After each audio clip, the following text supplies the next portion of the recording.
لوگوں نے آپ سے سوال کیا کہ بلا کسی ظاہر مرض کے آپ گریہ ازاری کیوں کرتی رہتی ہیں؟ فرمایا کہ میرے سینے میں ایک مرض نہاں ہے کہ جس کا علاج نہ تو کسی طبیب کے بس میں ہے اور نہ وہ مرض تمہیں دکھائی دے سکتا ہے، اور اس کا واحد علاج صرف وصال خداوندی ہے۔ اس لیے میں مریضوں جیسی صورت بنائے ہوئے گریہ ازاری کرتی رہتی ہوں کہ شاید اسی سبب سے قیامت میں خواہش پوری ہو جائے۔ اللہ استغنا۔ کچھ اہل اللہ حاضر خدمت ہوئے تو آپ نے سوال کیا کہ اللہ کی بندگی کیوں کرتے ہو؟ ان میں سے ایک نے تو یہ جواب دیا کہ ہم جہنم کے ان طبقات سے خائف ہو کر جن پر سے روز محشر گزرنا پڑے گا اللہ کی بندگی کرتے ہیں تاکہ جہنم سے محفوظ رہ سکیں، اور دوسرے نے جواب دیا کہ ہم خواہش فردوس میں اس کی بندگی کرتے ہیں۔ آپ نے فرمایا کہ جو بندہ خوف جہنم اور امید فردوس کی وجہ سے بندگی کرتا ہے وہ بہت ہی برا ہے۔ یہ سن کر لوگوں نے سوال کیا کہ آپ کو اللہ سے امید و بیم نہیں؟ فرمایا کہ پہلے ہمسایہ ہے، بعد میں اپنا گھر، اسی لیے ہماری نظروں میں فردوس و جہنم کا ہونا نہ ہونا برابر ہے، کیونکہ عبادت الہی فرض عین ہے۔ اگر وہ فردوس و جہنم کو تخلیق نہ کرتا تو کیا بندے اس کی بندگی سے منکر ہو جاتے؟ اس سے معلوم ہوا کہ بیم و رجا سے ہٹ کر بلا واسطہ اس کی پرستش کرنی چاہیے۔ ایک بزرگ نے آپ کو گندے لباس میں دیکھ کر عرض کیا کہ اللہ کے بہت سے ایسے بندے ہیں جو آپ کی جنبش آبرو پر نفیس سے نفیس لباس مہیا کر سکتے ہیں۔ فرمایا کہ مجھے طلب غیر سے اس لیے حیا آتی ہے کہ مالک دنیا تو اللہ ہے اور اہل دنیا کو ہر شے عطا کی گئی ہے، اور جس کے پاس ہر شے عاری ہو اس سے کچھ طلب کرنا باعث ندامت ہے۔ یہ سن کر ان بزرگ نے آپ کو صبر و بے نیازی کی داد دی۔ آزمائش۔ بطور آزمائش کچھ لوگوں نے آپ سے عرض کیا کہ اللہ نے مردوں کو عورتوں پر فضیلت دی ہے اور وصف نبوت صرف مردوں ہی کو کیوں حاصل ہے؟ اس کے باوجود بھی آپ کو اپنے اوپر فخر و تکبر ہے اور لاحاصل ریاکاری میں مبتلا ہیں۔ فرمایا کہ یہ تو تم لوگ بجا کہتے ہو، لیکن یہ بتاؤ کہ کیا کبھی کسی عورت نے بھی خدائی کا دعویٰ کیا ہے؟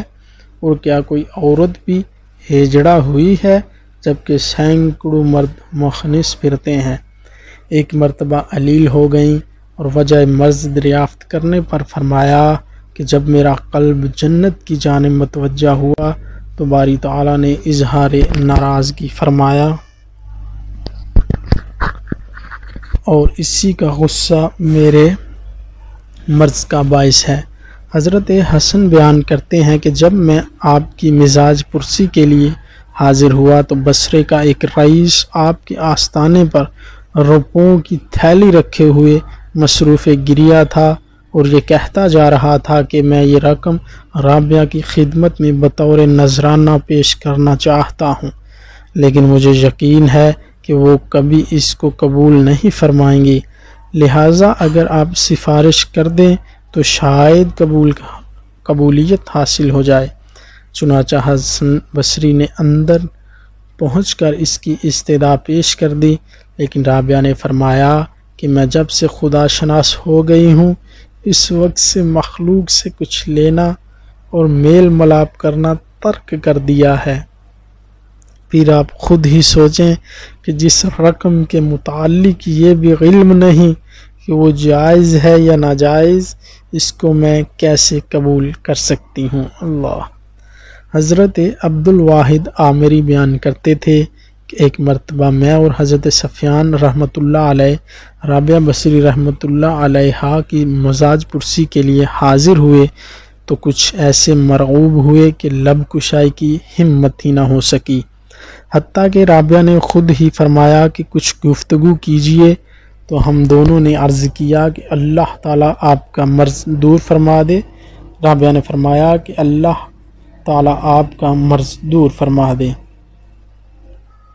اور میں اس کی عطا کردہ شے کا شکوہ کیسے کر سکتی ہوں، کیونکہ یہ کسی دوست کے لیے بھی مناسب نہیں کہ رضائے دوست کی مخالفت کرے۔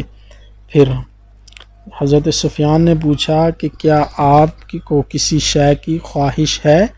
فرمایا کہ تم صاحب معرفت ہو کر ایسا سوال کرتے ہو، اور بصرہ میں کھجور کی ارزانی کے باوجود 12 سال سے کچھ کھانے کی خواہش ہے، لیکن میں نے محض اس لیے نہیں چکھی کہ بندے کو اپنی مرضی کے مطابق کوئی کام نہیں کرنا چاہیے، کیونکہ رضا الہی کے بغیر کوئی کام کرنا کفر کے ہم معنی ہے۔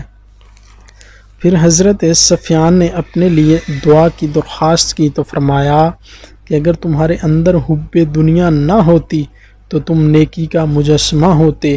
انہوں نے عرض کیا کہ یہ کیا فرما رہی ہیں؟ آپ نے کہا کہ سچی بات کہہ رہی ہوں، کیونکہ اگر ایسا نہ ہوتا تو تم کم عقلی کی باتیں نہ کرتے، اس لیے کہ جب تمہیں یہ علم ہے کہ دنیا فانی ہے اور فانی شے کی ہر شے فانی ہوا کرتی ہے، اس کے باوجود بھی تم نے یہ سوال کیا کہ تمہاری طبیعت کس چیز کو چاہتی ہے۔ یہ سن کر سفیان نے محو حیرت ہو کر بارگاہ الہی میں عرض کیا کہ اللہ، میں تیری رضا کا جویا ہوں۔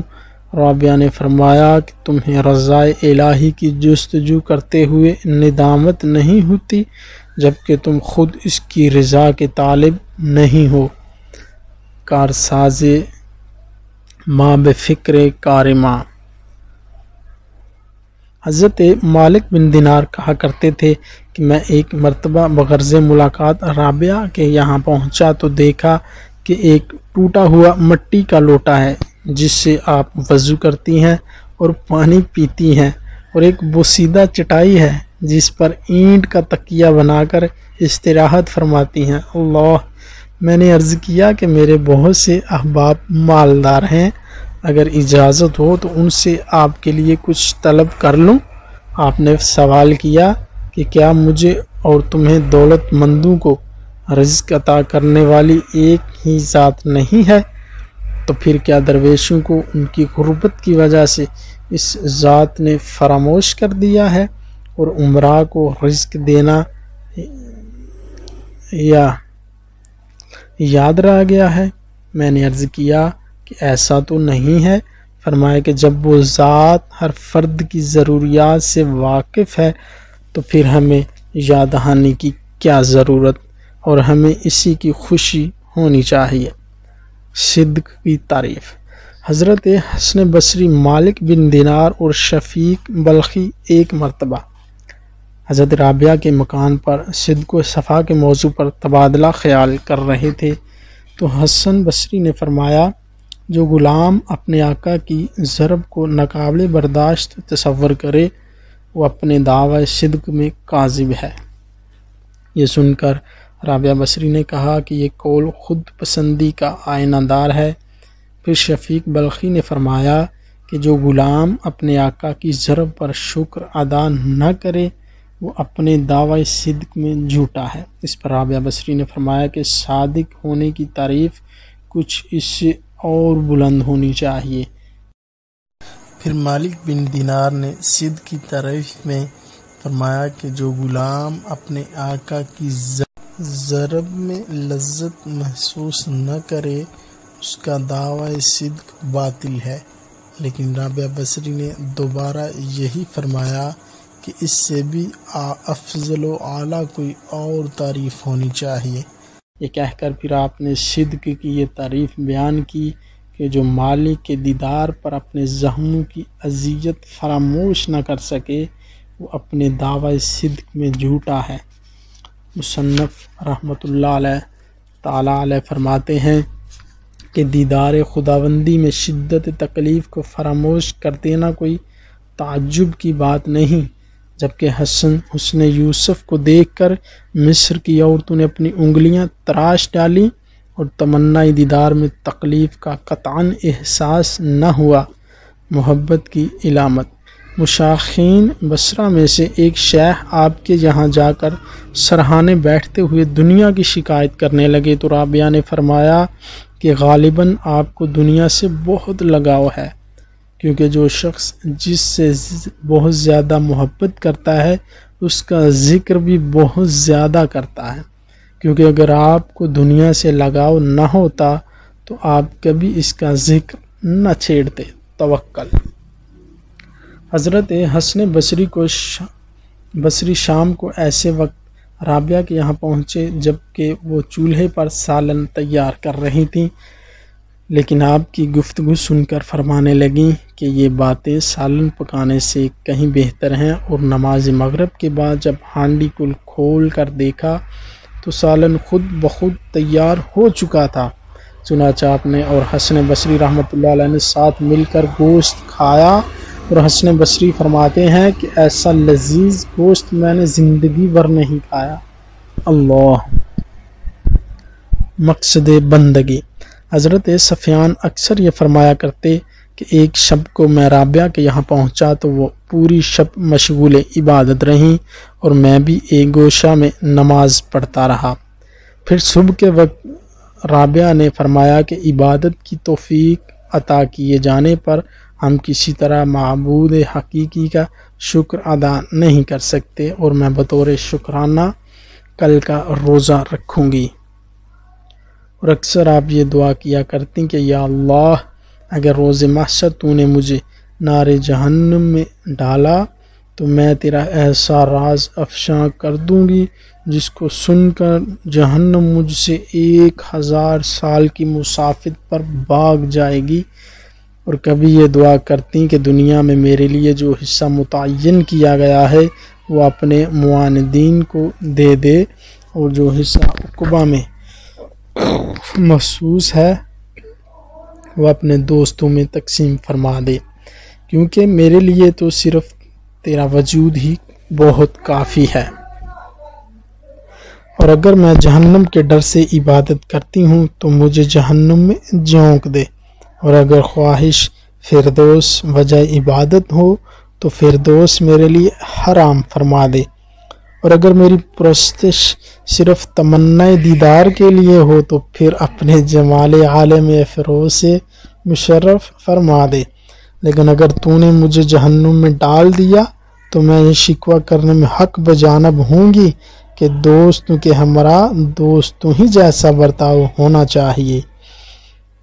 اس کے بعد ندائے غیبی آئی کہ تو ہم سے بدظن نہ ہو، ہم تجھے اپنے ایسے دوستوں کی قربت میں جگہ دیں گے جہاں تو ہم سے ہم کلام ہو سکے گی۔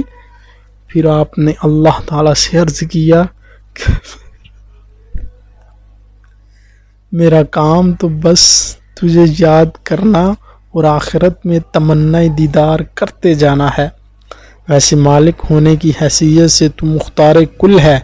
ایک رات حالت عبادت میں آپ نے اللہ سے عرض کیا کہ مجھے یا تو حضوری قلب عطا فرمایا، پھر یہ بے رغبتی کو قبولیت عنایت کر دے۔ وفات کے وقت آپ نے مجلس میں حاضر مشائخین سے فرمایا کہ آپ حضرات یہاں ہٹ کر ملائکہ کے لیے جگہ چھوڑ دیں۔ چنانچہ سب باہر نکل آئے اور دروازہ بند کر دیا۔ اس کے بعد اندر سے یہ آواز سنائی دی کہ یا ایتھا النفس المطمئنہ ارجعی، یعنی اے مطمئن نفس اپنے مولا کی جانب لوٹ چل۔ اور جب کچھ دیر کے بعد اندر سے آواز آنی بند ہو گئی تو لوگوں نے جب اندر جا کر دیکھا تو روح قفس انصری سے پرواز کر چکی تھی۔ قول ہے کہ رابعہ نے اللہ کی شان میں کبھی کوئی گستاخی نہ کی اور نہ کبھی دکھ سکھ کی پرواہ کی، اور مخلوق سے کچھ طلب کرنا تو درکنار، اپنے مالک حقیقی سے کبھی کچھ نہیں مانگا اور انوکھی شان کے ساتھ دنیا سے رخصت ہو گئیں۔ انا للہ و انا الیہ راجعون، ہم سب اللہ تعالیٰ کے لیے ہیں اور اسی کی طرف لوٹنے والے ہیں۔ کسی نے حضرت رابعہ بصری کو خواب میں دیکھ کر دریافت فرمایا کہ منکر نکیر کے ساتھ کیسا معاملہ رہا؟ جواب دیا کہ نکیرین نے جب مجھ سے سوال کیا کہ تیرا رب کون ہے تو میں نے کہا کہ واپس جا کر اللہ تعالیٰ سے عرض کر دو کہ جب تو نے پوری مخلوق کے خیال کے باوجود ایک ناسمجھ عورت کو کبھی فراموش نہیں کیا تو پھر وہ تجھے کیوں بھول سکتی ہے، اور جب دنیا میں تیرے سوا اس کا کسی سے تعلق نہ تھا تو پھر ملائکہ کے ذریعے جواب طلبی کے کیا معنی؟ حضرت محمد اسلم توسی اور نعیم ترتوسی نے بیابانوں میں 30,000 راہگیروں کو پانی پلایا اور بصری کے مزار پر کہا کہ تیرا قول تو یہ تھا کہ میں 2 جہاں سے بے نیاز ہو چکی، لیکن وہ تیری بے نیازی کہاں رخصت ہو گئی؟ چنانچہ مزار میں سے آواز آئی کہ جس چیز کا میں مشاہدہ کرتی رہی اور اب بھی کر رہی ہوں وہ میرے لیے بہت ہی باعث بابرکت ہے۔ اللہ اکبر، اللہ